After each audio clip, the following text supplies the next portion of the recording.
आपण स्वीकारलेली आहे आणि ज्या पुतळ्याचं अनावरण तुम्ही केलं त्यानंतर 2 दिवसात पुन्हा इतिहासात अशी वेळ बघायला मिळते की छत्रपतींच्या पुतळ्याचं पुनर्अनावरण करण्यात आलं. मी ह्या गोष्टींकडे असं फारसं महत्व देत नाही की कोणी श्रेय घेतं. माझ्यासाठी मी जो पुतळा बघितला आणि ज्या अवस्थेत बघितला, मला वाटलं की तो कुठेतरी 3-4 दिवस अजून मी एक आव्हान देऊन तो तशा पद्धतीत तशा अवस्थेत राहता कामा नये. म्हणून आम्हाला जे 70 महाराष्ट्र सैनिकांवर जे कलम झाली त्यामुळे आम्ही जे सगळेच जण होतो तिकडे, आम्हाला वाटलं की आम्ही अशा अवस्थेत महाराजांना बघू शकत नाही. म्हणून आमच्याकडनं ती कृती घडली आणि त्याचा मला अभिमान आहे. जे आम्ही तो कपडा घाणेरडा फाडला, महाराजांना पाण्याचा अभिषेक दिला, आमच्याकडे दूध नव्हतं पण पाण्याचा अभिषेक दिला, त्याच्यानंतर आम्ही त्यांची आरती केली आणि त्याच्यामुळे जर आमच्यावर कलम होत असतील तर मला अभिमान आहे. अजून टाकायचे तर टाका आणि ती नोटीस आहे, त्याच्यामुळे ह्याचा मला अभिमान आहे. मला अजिबात वाईट वाटलं नाहीये आणि ती मी नोटीस घ्यायला आज मी नेरूळमध्ये आलो. नोटीस देण्यासाठी पोलीस शिवतीर्थावर देखील आले होते.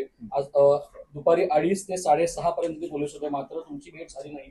तो काय प्रकार होता? ती भेट झाली नाही की नाही? मी 1 ते 2 दिवस आधीच मला कळलेलं की नोटीस माझ्यावर जेव्हा गुन्हा दाखल झाला तेव्हा मला कळलं की नोटीस द्यायला येणार आहे. तेव्हाच मी त्यांना सांगितलेलं की मी येतो नेरूळला, तुम्ही नका येऊ. 2 दिवसांनी जेव्हा ते आले तेव्हा मला कळलं. म्हणजे माझ्या सहकाऱ्यांना पण फोन आला आणि घरी पण फोन आला आणि मी बोललो की मी बाहेर आहे. तेव्हा मी घरी नव्हतो, मी बाहेर आहे. मी बोललो मी नेरूळला येतो, मी तुम्हाला वेळ सांगतो, मी वेळ कळवतो, मी तुम्हाला नेरूळला येऊन ती नोटीस घेतो.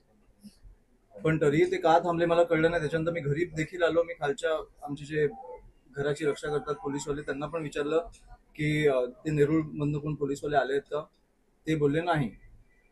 पाठी कृष्णकुंजला पण जाऊन मी बघितलं, कृष्णकुंजला टाळा होतं. जेव्हा मी 7 वाजता वगैरे घरी आलो, मला वाटतं TV9चं पण कोणतरी एक सहकारी आमचे माझे मित्र माझ्याबरोबर होते. जेव्हा मी आलो तेव्हा त्यांनी मला बघितलं, मला आठवत नाही कोण, पण तेव्हा पण पोलीसवाले नव्हते खरे. त्याच्यामुळे मी आज आलोय. आम्ही शुक्रवारीच येणार होतो, पण शुक्रवारी मला इकडच्या पोलीस अधिकाऱ्यांचा फोन आला की तुम्ही कृपा करून आज नका येऊ, उद्या नका येऊ. तेव्हा मला कळलं नाही का. मी जरा जोर लावून विचारल्यानंतर मला कळलं की शुक्रवारी त्यांनी महाराजांच्या पुतळ्याचं अनावरण ठेवलंय. स्मारकाचं सॉरी, एकच मिनिट मी संपवतो फक्त. अनावरण ठेवलंय आणि म्हणून मला वाटलं की कुठच्याही कायदा सुव्यवस्थेचा प्रश्न नको यायला. महाराजांचा विषय, ह्याच्यात कोणालाही श्रेय मिळालं नाही पाहिजे. तर ते मला वाटतं महाराजांसाठी आपण प्रेमापोटी केलं पाहिजे. आणि जर होत असेल तर मला इकडे नोटीस घ्यायला यायची नव्हती. आपल्याकडे पुढचे पण दिवस आहेत. मला कुठच्याही कायदा सुव्यवस्थेचा प्रश्न निर्माण करायचा नव्हता. म्हणून मी पोलीस अधिकाऱ्यांना बोललो की मी रविवारी येतो. शिवसेनेने तुम्ही त्या ठिकाणी एक घोषणा केली की ज्या पद्धतीने महाराजांचा पुतळा अशा पद्धतीत होता, इथून पुढे गडांचं देखील गडांचं संवर्धन आणि सुशोभीकरण करणं हे माझं स्वप्न आहे. हे सत्ता आलं तर मला सोप्या पद्धतीने करता येईल, पण हे गड किल्ले हे जगापर्यंत पोहोचवणं हे माझं स्वप्न आहे. की जगाला कळलं पाहिजे की आपले गड किल्ले काय होते, कसे इतिहास काय होता, महाराज काय होते, महाराजांनी गड किल्ले कसे घडवले, हे मला वाटतं जगाला कळलं पाहिजे आणि जग बघायला आलं पाहिजे. हे माझं स्वप्न आहे. म्हणून मी आज बोललो की जसं ह्या गोष्टींना एक भाग्य लागतं, एक नशीब लागतं. 4 महिने रखडलेला विषय माझ्या हातनं होतो, ह्याला एक नशीब लागतं. तसंच मला वाटतं की गड किल्ले अनेक वर्ष रखडलेलं आहे, याला मला वाटतं की महाराष्ट्र सैनिकांचाच एक हात लागणार आहे, ज्याच्यामुळे ते जगापर्यंत पोहोचणार आहे. सर, तुम्ही ती मोहीम घेणार आहात गड किल्ल्या संदर्भात? हो, नक्कीच घेणार मी. आता तेच सर, ज्या पुतळ्याचं उद्घाटन अनावरण करायला 4 महिने स्थानिक पालिका प्रशासनाला वेळ नव्हता, त्यानंतर तुम्ही केल्यानंतर अगदी मोजक्या 2-4 दिवसातच त्यांनी शासकीय कार्यक्रम घातला. तर ही तत्परता कुठून? दुसरं महत्वाचं म्हणजे की एकीकडे एका पुतळ्याचं जर अनावरण झालं असेल, ते कोणीही करो, कुठल्याही परिस्थितीत करो, त्या छत्रपतींच्या पुतळ्याचं पुन्हा अनावरण करणं अपमान नाही का? आणि हे अपमान कोणी केला? नाही, अपमान ते त्यांचं शासकीय ते काय धोरण असेल ते मला माहित नाही, पण मला वाटतं 4 महिने रखडवणं हा अपमान आहे. त्याच्यानंतर कोणी किती वेळा अनावरण केलं हा अपमानपेक्षा 4 महिने रखडवणं आणि कुठच्या परिस्थितीत ठेवणं हा अपमान आहे. सॉरी, तुमचा पहिला प्रश्न काय होता? एकूणच पुन्हा पुन्हा अनावरण करणं, दुसऱ्यांदा अनावरण झालं. दुसऱ्यांदा अनावरण करणं. दुसऱ्यांदा अनावरण नाही, मी ह्याच्या पुढे पण देखील मला असे काही स्मारकं दिसली किंवा महापुरुषांची स्मारकं दिसली, महाराज नाही पण अनेक महापुरुषांची स्मारकं पण अशा पद्धतीने ठेवली गेली आहेत, मला असं कळलं. मी त्यांचं पण अनावरण करणार, कारण तुमच्या श्रेयासाठी त्यांना असं गुंडाळून घाणेरड्या कपड्यात ठेवणं हे आपल्या महाराष्ट्राला शोभत नाही. एक महत्त्वाचा शिंदे मुद्दा आहे सेनेने तुम्हाला की कुठे ना पाठिंबा कुठे- दिला की अमित ठाकरे यांनी उद्घाटन अनावरण केल्यानंतर परत अनावरणाची गरज नव्हती. शिंदे सेनेने तुम्हाला पाठिंबा दिला.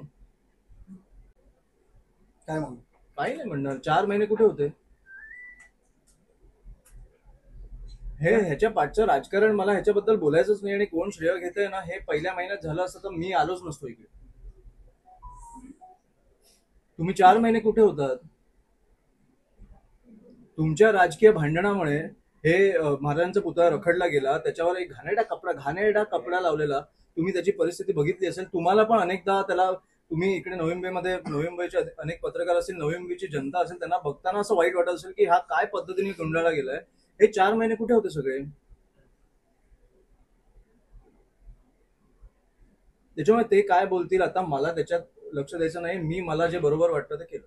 आम्ही जे जिकडे- आज आपण बघतो की मनसेचे अनेक कार्यकर्ते किंवा राजसाहेब स्वतः सुद्धा म्हणतात की अस्वलाच्या अंगावरती किती केस आहेत त्याला फरक पडत नाही. तुमच्या अंगावरती पहिली केस तेही महाराजांच्या निमित्तानं लावण्यात आलेली आहे. या पुढे जाऊन कशा पद्धतीनं हाच मुद्दा तुम्ही लावून ठेवणार आहात? आणि दुसरा मुद्दा म्हणजे हा मुद्दा झाला ना, आता मला वाटतं अनावरण झालंय. केसचं तुम्ही जर बोललात तर ही पहिली केस जी होती ती महाराजांमुळे होती आणि महाराजांसाठी होती. ह्याचा मला अभिमान आहे. आणि मी जसा स्टेजवर पण बोललो की राजसाहेबांमुळे आणि महाराष्ट्र सैनिकांमुळे मला तो आत्मविश्वास मिळाला कुठेतरी की मी ही केस घेऊ शकतो. त्याच्यामुळे मला त्यांचं अभिनंदन करायचंय की तुम्ही तो मला आत्मविश्वास दिलात कुठेतरी, आणि धन्यवाद करायचं. सर, गणेश नाईक बोलले तुमची जी नोटीस आली ती पोलिसांनी मागे घ्यावी किंवा पाणी द्यावी, कसं पाहताय? काय नाही घ्या. सर, गडकिल्ल्यांचं संवर्धन असो किंवा कुठल्याही एन्व्हायरमेंटच्या गोष्टी असो, मागे पण तुम्ही शिवाजी पार्कासारखे खेळ काढलेले झाडांचे, कुठेतरी सरकार ह्याला कानाडोळा करते का? कुठेतरी हा विषय आल्यावर सरकारनं हा वोट बँकचा विषय वाटत नाही का? हा वोट बँकचा विषय कसा? निसर्ग किंवा महाराजांचा पुतळा किंवा महाराजांचे गडकिल्ले हा वोट बँकचा कसा विषय? आपल्याकडे विषय काय आहेत? जात, धर्म, हिंदू मुस्लिम हे आणि लाडकी बहीण. आपल्याकडे विषय हे आहेत ना, अनफॉर्च्युनेटली. त्याच्यामुळे हे विषय निसर्ग आणि महाराजांसाठी 4 महिने वेळ न मिळणं वगैरे. शर्मिला ठाकरे यांनी ज्या पद्धतीचं वक्तव्य केलेलं होतं की पार्थ पवार यांचं नाव सोयीस्कररित्या पुण्याच्या जमीन व्यवहाराप्रकरणी टाळण्यात आलं, तुमच्या बाबतीत मात्र पटकन कारवाई किंवा तत्परता ही पटकन दिसली आणि त्या पद्धतीने गुन्हा सुद्धा नोंदवण्यात आला. राजकीय भ्रष्टाचार चालतात पण महाराजांचा अपमान खपून घेतला जात नाही, अशा पद्धतीचं एक चित्र आहे. नाही, म्हणून मला त्यांचं काही बोलायचं नाहीये. ते भाजपला वॉशिंग मशीन एका कारणासाठी बोलतात की सगळे स्वच्छ होतात तिकडे, कुठचेही गुन्हे केले तरी. पण मी जे केसेस घेतल्यात त्याचा मला अभिमान आहे, कारण मी महाराजांसाठी घेतलेत. मी कुठच्याही जमिनीच्या घोटाळ्यावरती किंवा दारूच्या कंपनी माया नावानी आहेत वगैरे अशा गोष्टींवर केसेस घेतले नाहीये. मी महाराजांसाठी घेतले आणि याचा मला खूप अभिमान आहे. आणि माझ्या आई वडिलांना देखील आहे. मला वाटतं आई बोलली पण त्या दिवशी. येत्या काळात आणखी आक्रमक बघायला मिळाल तुम्ही, छत्रपती शिवाजी महाराजांचे विषय असेल किंवा नाही, जनहिताचे हे मी विषय. असं सकाळी उठून असं काही रागात निघत नाही. अशी काही गोष्ट दिसल्यावर राग येतो. नाही, जनहिताचे सर, मुद्दे असं काय धरून. उगाच मी चिडत नाही. सर, तुम्ही आता बोललात की माझ्या आई वडिलांना सुद्धा अभिमान आहे. तुमचे वडील राज ठाकरे काय म्हणाले, काय पाहिजे? हसले, मी बोललो ना त्यांना. आज पण मी बोललो.